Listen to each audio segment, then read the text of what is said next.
Saludos amigos míos, sean bienvenidos una vez más a esta que es su Granja Humana MX. Este videoprograma es para empezar una pequeña serie sobre esto que es la historia de la escolaridad obligatoria y los propósitos que tienen para el sistema de adoctrinamiento. Es un artículo de la web Choice and Truth, entonces espero que les guste y pongan atención. Yo creo que voy a hacer varias pequeñas partes para estas mañanas y espero les interese. Me gustaría mucho oír sus comentarios. Y empecemos así. Queremos una clase de personas que tengan una educación liberal.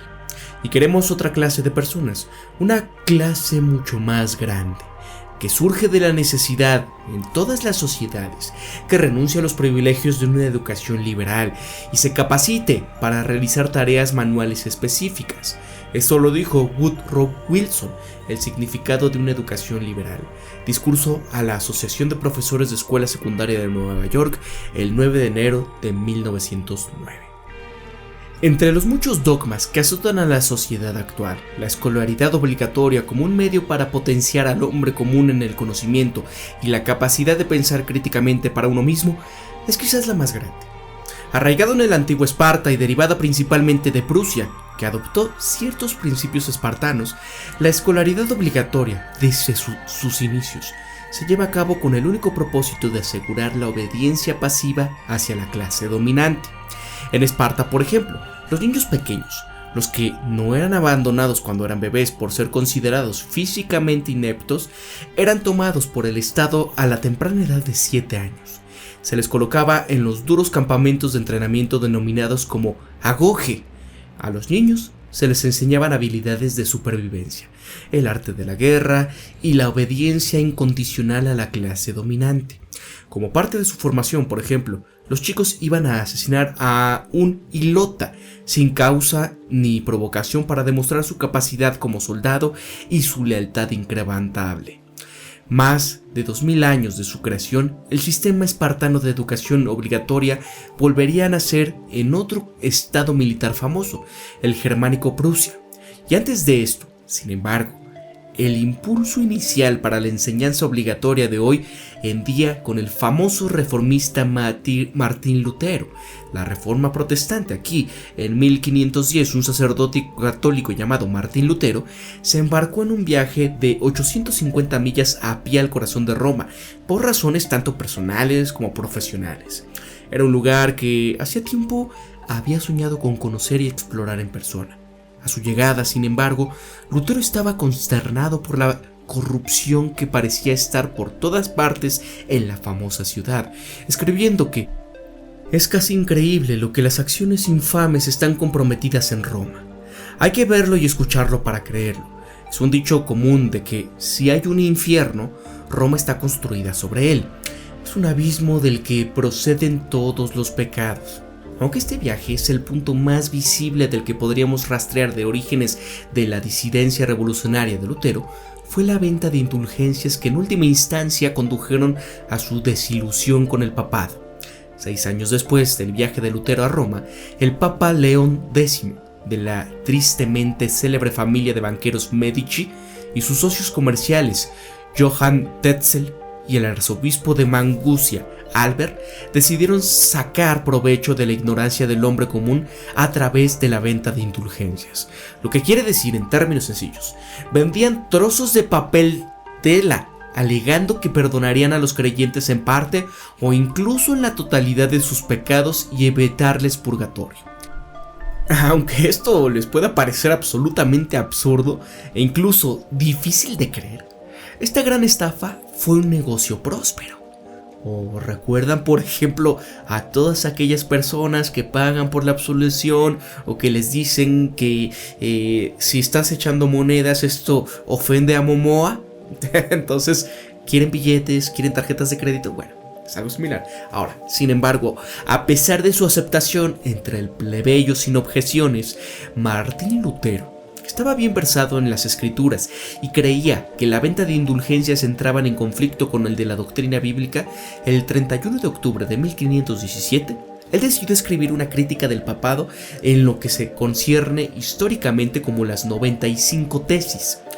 Aunque involuntaria en ese momento, la disputa de Lutero, que originalmente en latín y solamente para el debate local, fue impreso por un héroe anónimo en el idioma alemán.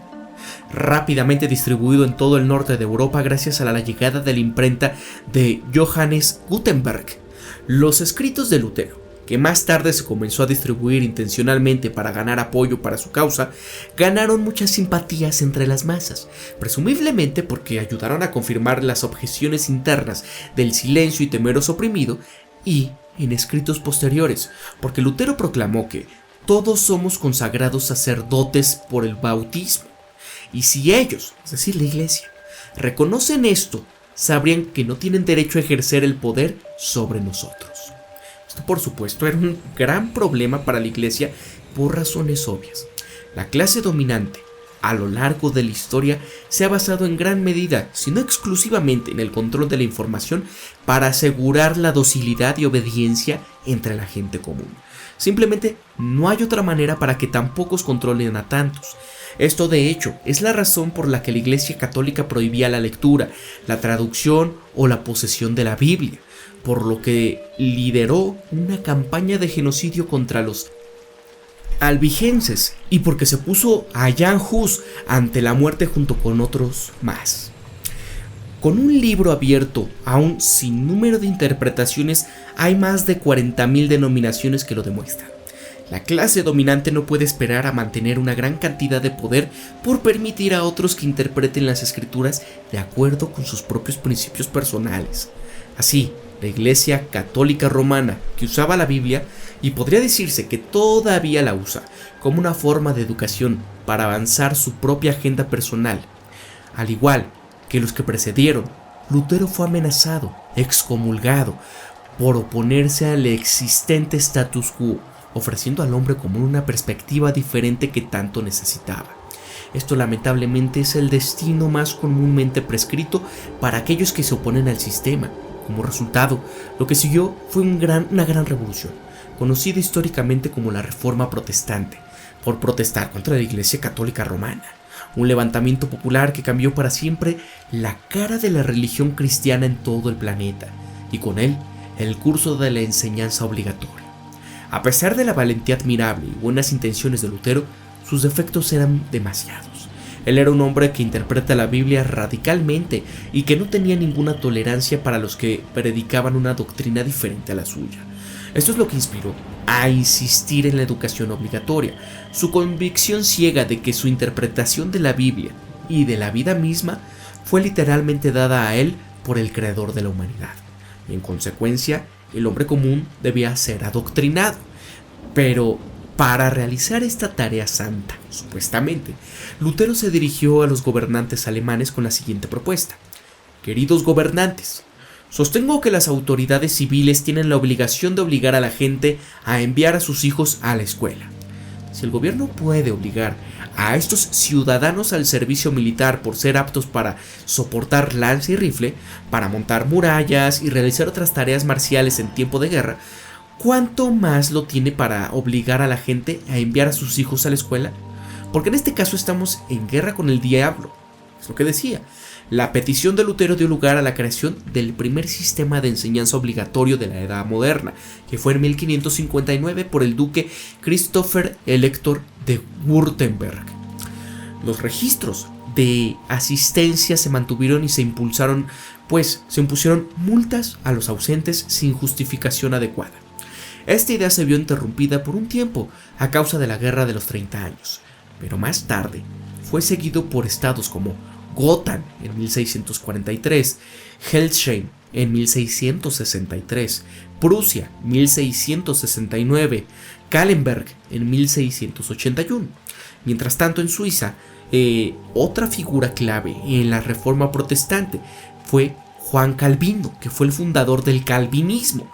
Él impulsó también la enseñanza obligatoria en las masas con la misma intensidad y falta de motivación que la de Lutero, pero que su interpretación de la Biblia le fue dada por el único Dios verdadero y debe de ser adoctrinados.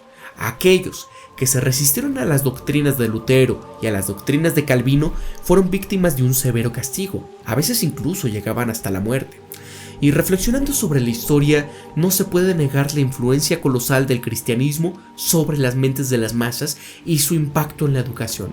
Empezando, por ejemplo, por el emperador romano Constantino el Grande en el siglo IV.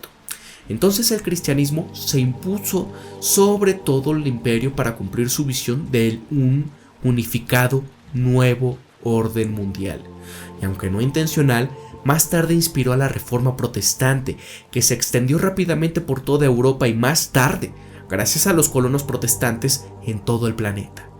Esto es el principal factor de por qué el cristianismo es seguido por alrededor de 1/3 de la población mundial hoy en día, y por qué la Iglesia Católica Romana se reporta como tener más de 1.000 millones de seguidores, ya que se ha visto favorecida y propagada por más de 1000 años por clase dominante por razones políticas. Así que no debe de sorprender que durante la era del descubrimiento, la colonización y el imperialismo fueron en gran medida justificadas por la difusión del cristianismo, por supuesto.